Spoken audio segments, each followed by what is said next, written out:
Welcome to Emmo Forum. This is episode 5, and we're delighted to have with us Dr. Emmeline Taylor, who is an expert in an issue that deserves a lot more public discussion, and that is the use of closed-circuit television for purposes probably beyond those for which they were designed. That is for surveillance, and there's a lot of discussion about the benefits of that, and no doubt there are some benefits from the use of closed-circuit television, but there also will be some costs in terms of privacy, and that's what we're here to discuss today. Emmeline, would you just care to explain your background and the work that you're doing? Yeah, certainly. Thanks, Craig. So my name is Dr. Emmeline Taylor. I work at the Australian National University as a criminologist. And I've been studying the steady rise of CCTV and a raft of surveillance practices, including fingerprinting, iris recognition, facial recognition, and I guess the list goes on and on. For the past decade, with increasing concern around the lack of regulation and understanding about how these surveillance practices impact on our daily lives. So let's go through quickly the technologies that you just mentioned. Everyone knows about closed-circuit televisions. They see them on railway stations, in department stores, which are presumably to detect shoplifting or people who say they fell over and maybe didn't really fall over and are suing the business. You see them in public spaces, shopping precincts, but these other devices, we've got iris recognition. Is that what happens? That you look into a lens and they photograph your iris, and once that's done electronically, you're then on record. You basically fingerprint it through your eyes. Is that right? Yeah, absolutely. That's a really great way of putting it. So I think most people are familiar with CCTV. It's undergone exponential growth in Australia. It's following, I think Australia is following tentatively in the footsteps of the UK, which is probably, the CCTV capital of the world. Estimates really vary in the UK. There's probably around 5 million CCTV cameras. I think the latest figures that sort of estimated that. In Australia, we saw in 2003, we had 33 town centre CCTV systems. That rapidly doubled in just 2 years' time. So in 2005, we had 66 town centre CCTV systems, but it's really hard, I think, to know the exact figures. How many cameras are actually monitoring Australian citizens? So, just as an example, in 2012, the Information Commissioner estimated that there were 20,000 government-operated cameras in Queensland. Right. In Western Australia, we have the figure as being around 12,000 CCTV cameras.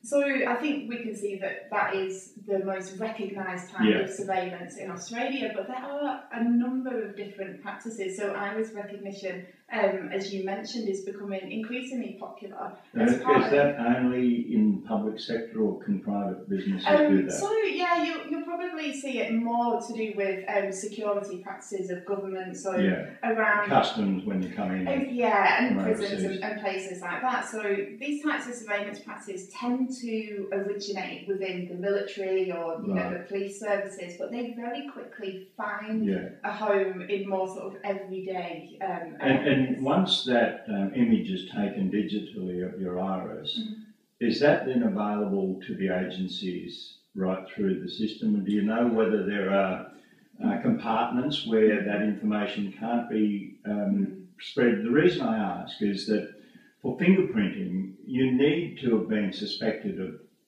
having done a crime, committed a crime, as I understand. I mean, you don't get fingerprinted when you apply for your licence, for your driver's licence, and it's quite a big deal when, I've never been fingerprinted, but I imagine it would be. But are we being fingerprinted every day through iris recognition? There isn't the same routine use of biometric surveillance practices, which includes fingerprinting, iris recognition, anything that is a personal aspect physically of yourself. So we've got, the biometrics area of surveillance. And it's not routinely being used yet, but I think surveillance is always a slippery slope.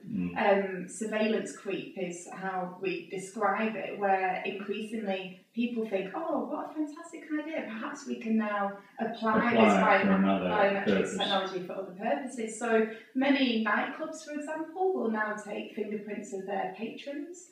And that's a requirement before entry. So what happens with that information? Yeah. How is that being safeguarded? And do these private entities recognise See, I haven't been into a nightclub for a while. They wouldn't let me in, so I don't get to the fingerprint stage. Oh, I'm sure, yeah, so next time that you do decide to go, then just be aware that they may ask you for biometric data. Right, and it would be biometric, not fingerprinting.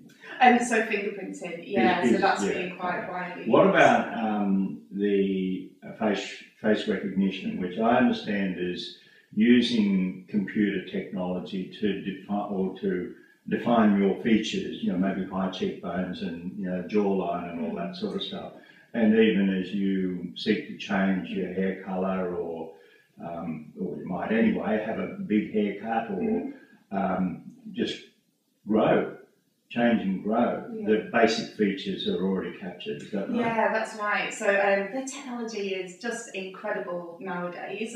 So the sophistication of this technology enables them to take a digital imprint of your facial features and then be able to use that to determine identification. So, for example, the Victoria Police since 2010 have been using a technology called iFace, and they're comprising a database of tens of thousands of Victorian citizens and national citizens, so that when they have a person of interest, they can run their facial features through the system in order to enable a match. Now, again, I think there's issues here around the technology moves very quickly, but the legislation is very slow. So again, with this facial recognition technology, do you need to have done anything wrong in order for an image to be taken? So in order for the image to be taken, I think it comes down to where it's been taken. So if it's taken in a public place, you could argue, well, you have no reasonable expectation to privacy.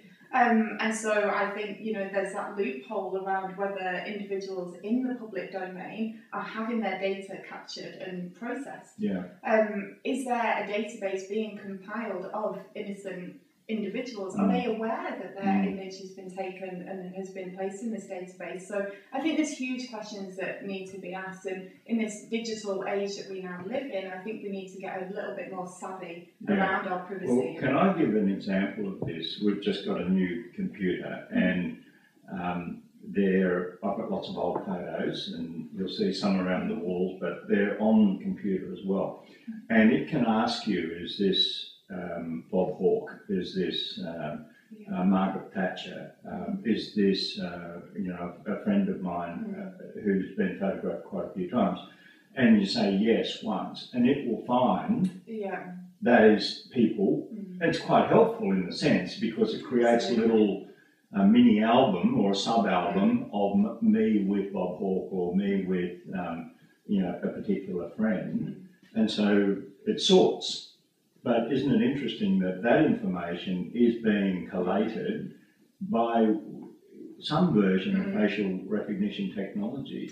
Absolutely. And it therefore exists. I mean, we're doing it ourselves. Yeah, definitely. And I think, the technology is very powerful, and I think it's understanding the capabilities of it so that individuals become more digitally literate, so they understand how to safeguard their own privacy. Well, exactly. I think there's a very interesting tension around surveillance. So it's talked about as having two faces. So there's always the positive side of it. So, for example, joining loyalty schemes in the local supermarket gives you benefits or rewards in return for them being able to compose, quite a rich consumer profile using your spending habits and various data that they collect on you. But there's also a downside to surveillance, and that's when decisions are made around your eligibility for certain services and things like that may sometimes be based on prejudice or, there's the good and the bad. And I think that's really important to recognise that this isn't always a negative thing. So, being able to sort your photos in a matter of seconds, it has a positive side to it. But when police and government organisations are using that same technology without people's awareness or consent or understanding as to how that's being processed, and that's where I think we get into the dodgy territory. So are you saying that in principle there are and can be laws around this, but the capacity of legislators to keep up with the technology isn't very good, because the technology is going to keep getting more and more advanced, and there'll be, I imagine, more and more community demands for this technology to be used to track down criminals and something I would support, foil terrorist plots, for example. You know, so there are upsides to these sorts of things, but it seems from what you're saying that while lawmakers understand that there should be some protections around this, keeping up with the technology will be very, very hard. Yeah, absolutely. I think there does need to be greater awareness. I think we need to get a little bit better at safeguarding our privacy and actually understanding what we mean by privacy in a digital age. That very question. I mean, if people are saying that you have a reasonable expectation, having been in a public place, to effectively being photographed in some way, you know, maybe what you're doing in a public place is not something you want your boss to see. Absolutely. For example, you might have told your boss that, and I did this once, you might have told, I was a little kid and I've reformed, but I told my boss that I was sick that day. I was 16 and I went out and watched Australia and England play a test in the Ashes in 1970. And I came back, there was no facial recognition, but what they did recognise that I had a very deep suntan. So that was the old version of surveillance. Geez, Craig, you must have got out of the backyard, felt a lot better and sat in the sun. They said thousands wouldn't believe you, but we do. Wow, gosh. So you need CCTV. Yeah, that's right. But it's a sort of a little humorous example of a situation where you may not be breaking any laws.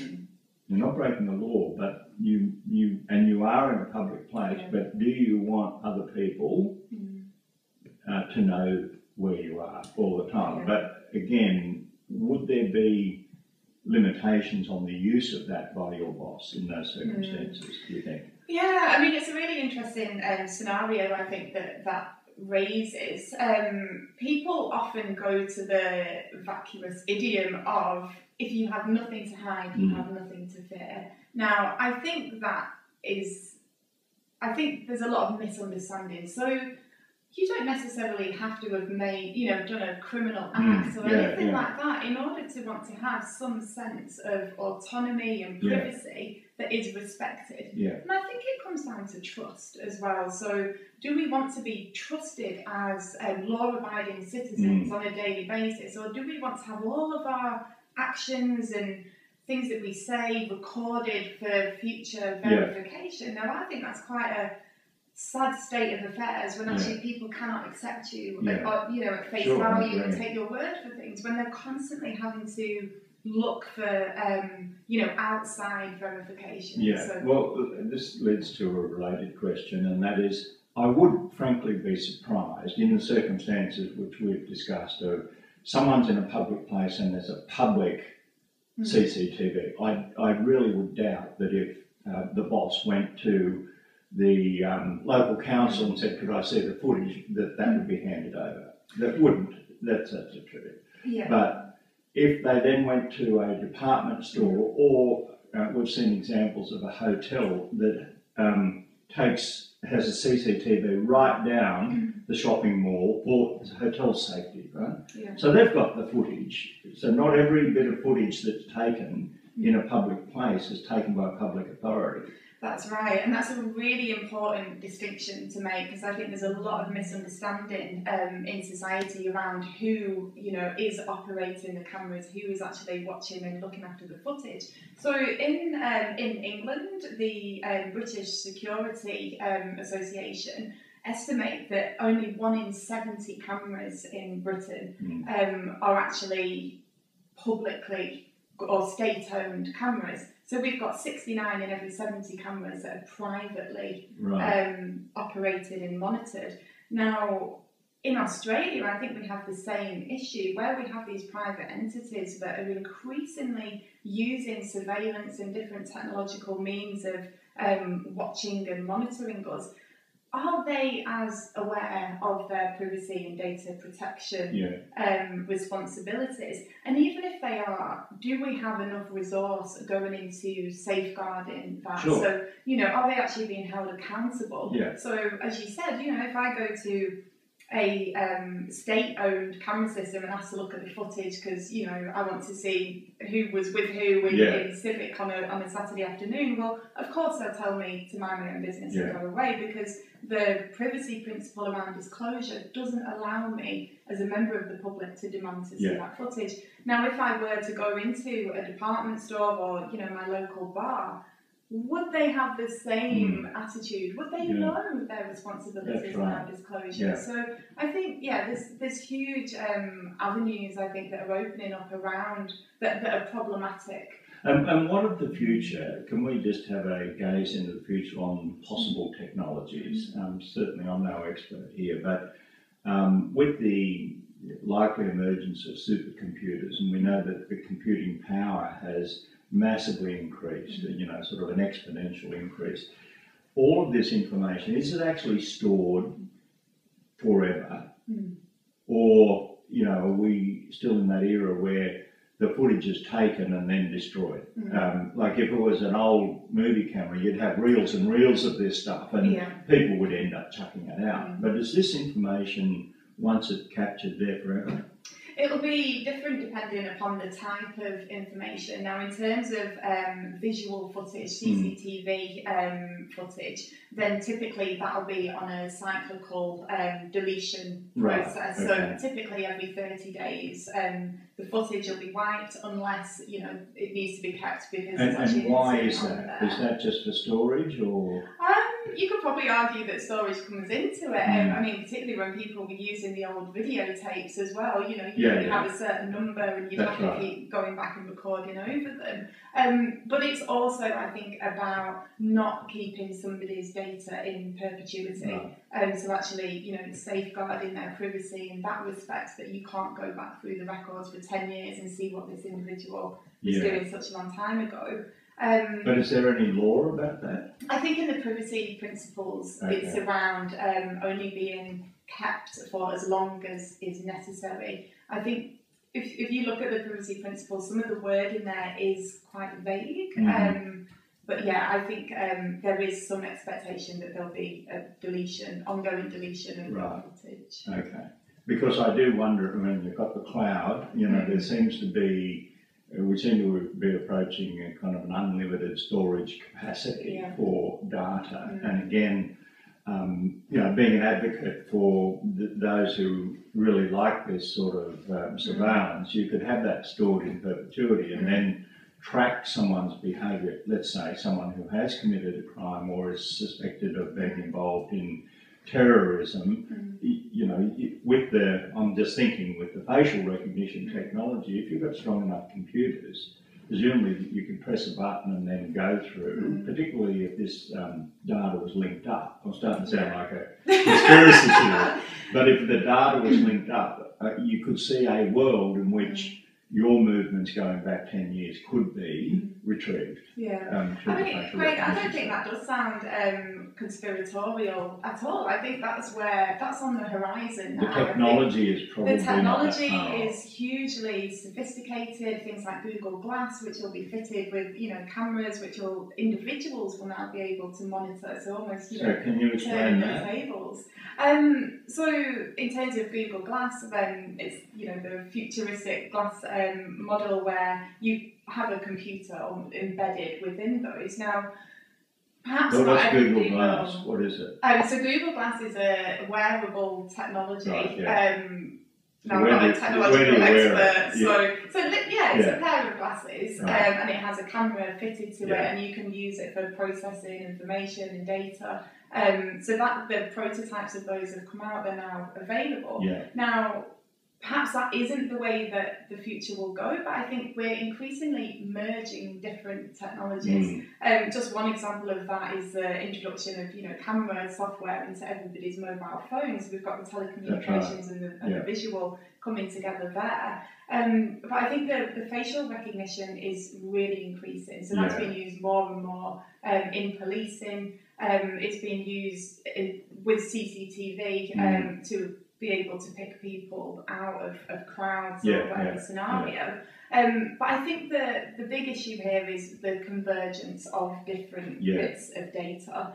So whereas once somebody might know your medical records or those types of things, or your driving license, we're beginning to see the emergence of huge databases where you can actually know a huge amount about any individual. Now, I think that's quite scary at the moment, because again, I don't think we have the safeguards that are needed, or the understanding around our own privacy. So again, coming back to this digital literacy, people I don't think realise when they put an image on Facebook, for example, the ways in which that can then be used for years and years, and the same protections around deleting that footage. So I think people need to get a little bit smarter about protecting themselves. And can we go a little wild and talk about this Google Glass technology? So it is really a mobile, or it includes, is this right, a mobile closed-circuit TV, is that? Essentially, yeah. So it would be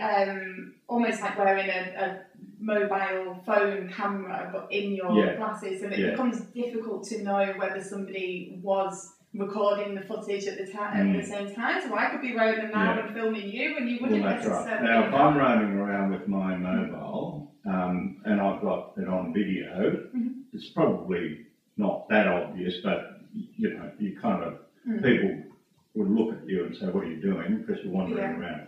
And I know this much, that if I've done that and I've been in a shopping mall, I can then download that onto my computer and put it in the cloud. Well, that sounds like what could be done here. So you can just wander around the streets, not really know what you're looking for or looking at, but that information is then stored in perpetuity. It sounds like that to me. Absolutely. It's quite a big issue. So definitely. And I think another issue is, around websites such as YouTube. So the number of times that you see individuals, quite often the video will be hilarious, but that's at somebody's expense. And are they aware? I've been there. There you go, first-hand experience. Right there on my Exactly. So, I think this just raises huge issues that need to be debated, and I think people need to be aware of how they are mediating themselves. And the possibility that everything is being recorded. Well, how this is really a fascinating discussion, but police will say, could anyone come forward who has seen, a person fitting this description, 180 centimetres and, a slight build and so on. Could there be a time where the police, quite legitimately, would say, this is the sort of technological definition of this person, facial recognition, post that out, put it out electronically, and then ask people, have they perhaps seen that person? They're not necessarily going to remember it through their minds, but if they have Google Glass or some sort of device like that, they can search it. Absolutely. You just press the button and say, there's the image, we're looking for that. Now, I'm not saying that's necessarily a bad thing, but it's incredibly powerful. Absolutely. I mean, a really good example, I think, is around the Boston bombings at the end of last year. What we saw was this huge crowdsourcing phenomenon where members of the public took it upon themselves to do the investigation. Now, that resulted in, many innocent people having their face and images, broadcast globally. Through the internet as a person of interest. Now, it took quite a long time for some of those individuals to actually prove their innocence, that they weren't involved in the Boston bombings.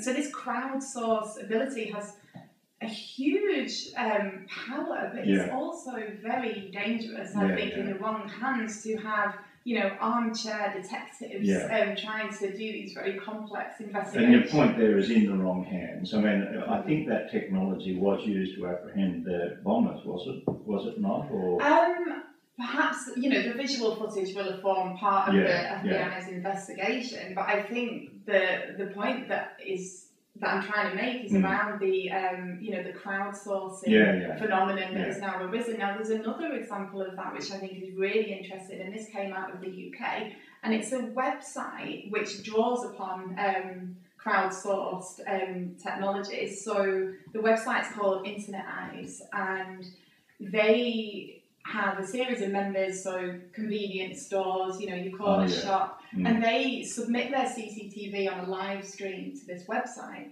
Now, people at home can subscribe for a small fee per year, and they're given at any one time 4 live CCTV footages being streamed of individuals going into shops, making their purchases. Now, if they think something suspicious has happened or is about to happen, they press an alarm on their on their computer. It alerts the shop owner, who can then go and look into it. The person at home is rewarded if it's a successful apprehension of that individual. But this raises huge ethical concerns around privacy. That's supplying this very information that we were talking about earlier to the general public. Absolutely, So live streaming, so everybody can now be a CCTV operative with no training, with no qualifications that they can do that. And presumably, again, let's say someone was going into the 7-Eleven store doing nothing wrong, but actually had told his wife or her husband or somewhere else. I mean, that information is then available, but in the hands of the person who's received it.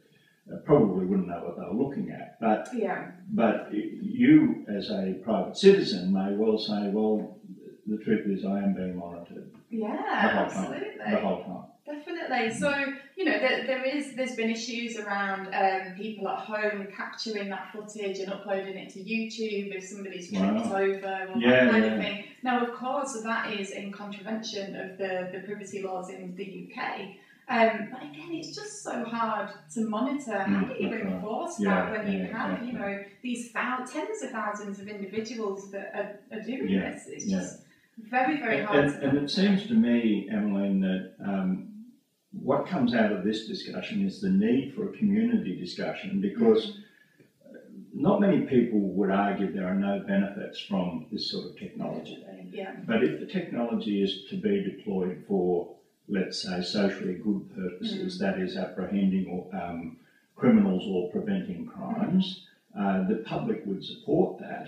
But if public support for this technology starts falling away because they realise how pervasive it is and the invasion of privacy that it involves, the privacy of innocent citizens, you may move from this phase at the moment where politicians get to promise 50 more CCTVs to the community saying, hey, we don't want more of these CCTVs now that we know how much privacy can be violated and how readily it can be violated. Absolutely, and it's not just privacy either. I think if the public were more or made more aware around the effectiveness of some of these technologies, so taking CCTV as an example, there's a pervasive presumption that CCTV solves crime, it reduces crime.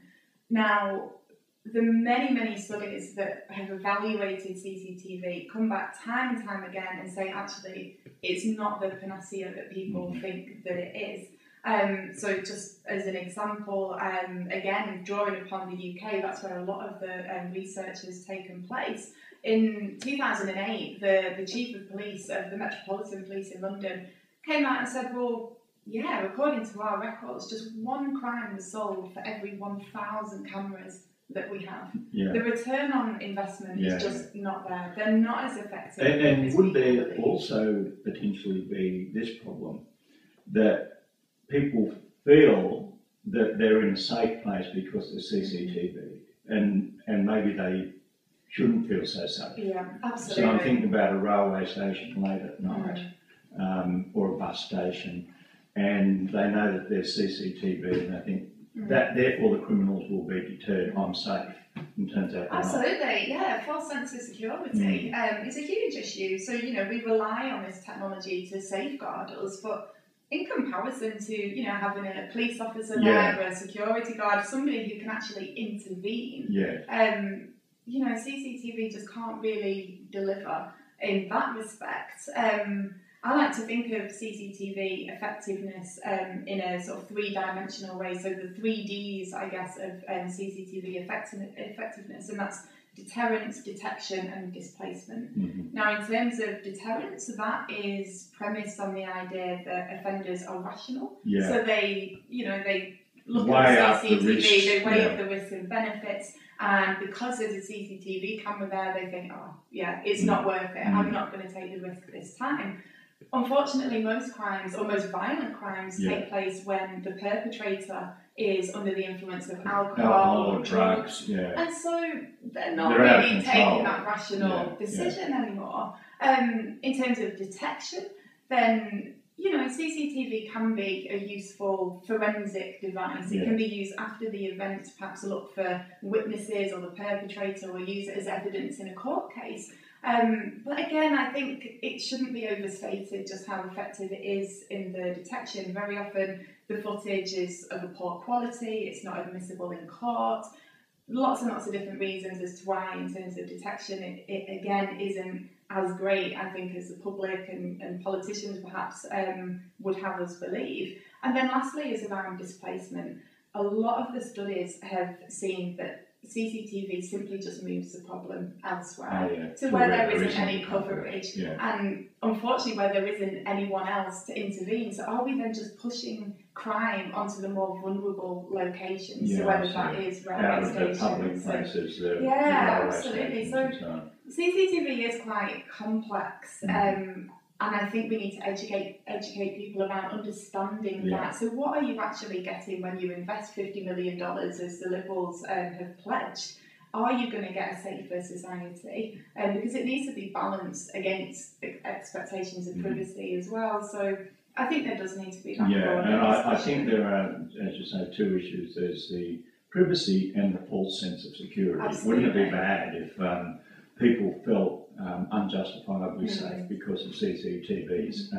I know in the area that I represent in Logan City, there was a dispute about what happened on a railway station, but it never really got resolved because of the quality of the CCTV footage and all that sort of stuff. But it is true that if people are either affected by drugs or alcohol, which is another form of drug, or something it's a crime of, someone loses control. There's a huge fight between a couple of groups of people. They don't say, I'll just check the camera before I whack this guy. They're going to whack the guy, right? Someone gets a gob full and these, tough guys then just belt him up. Definitely. So, and the camera's not going to jump off the post and, break that fine top. You can't actually do anything. So I think we need to think about how best to spend public funds, and whether that's, investment in police resources or investment in CCTV. Well, certainly the old story about having a cop on the beat, the prospect of a police car going past, or I know in London the image of bobbies on foot, it's a very powerful one. And it's expensive for people, but maybe some of the old methods are good methods. Well, I think we should draw it to a close. There's been a fascinating discussion. Would you like to just explain to people your research and what you're doing, where you think it's all heading, and then I'll wrap up? Certainly, thank you. So I'm currently involved in a number of projects looking at surveillance, particularly in the UK, but also in Australia. One of the really interesting developments from my perspective is the appetite that schools have shown for surveillance. So, for example, in the UK, we have CCTV probably in around 90% of schools, and in different areas around the schools, so in classrooms, in corridors, even in the pupils' toilets. We're seeing that as being an increasing phenomenon, and that's starting to happen in Australia as well. So not demonstrating quite the same appetite, but I think we're beginning to see the increase of CCTV in education. But also fingerprinting is increasingly common. So again, the UK seems to have a quite a fascination, I think, with surveillance. So a third of all schools in England currently fingerprint their pupils routinely from the age of 4. But one technology I think we should be keeping an eye on here is RFID, radio frequency identification, and that's where you microchip an individual. So typically it'll be in a pass, in a something that you wear on a lanyard, or even sewn into clothes sometimes. Now this is huge in North America. Some Asian countries such as the Philippines and South America as well are increasingly using this to monitor pupils, to actually track them as they move around the campus. Now there's huge privacy and ethical concerns around this, but I think it's a technology over the next decade or so that we're going to see increasingly used around the world, including Australia. So that's the area, I guess, that's keeping me busy at the moment. Well, thank you, Dr. Emmeline Taylor. Fascinating discussion about privacy and protection. Thank you for joining us on Emmo Forum, episode number 5. I hope you've enjoyed it. Bye.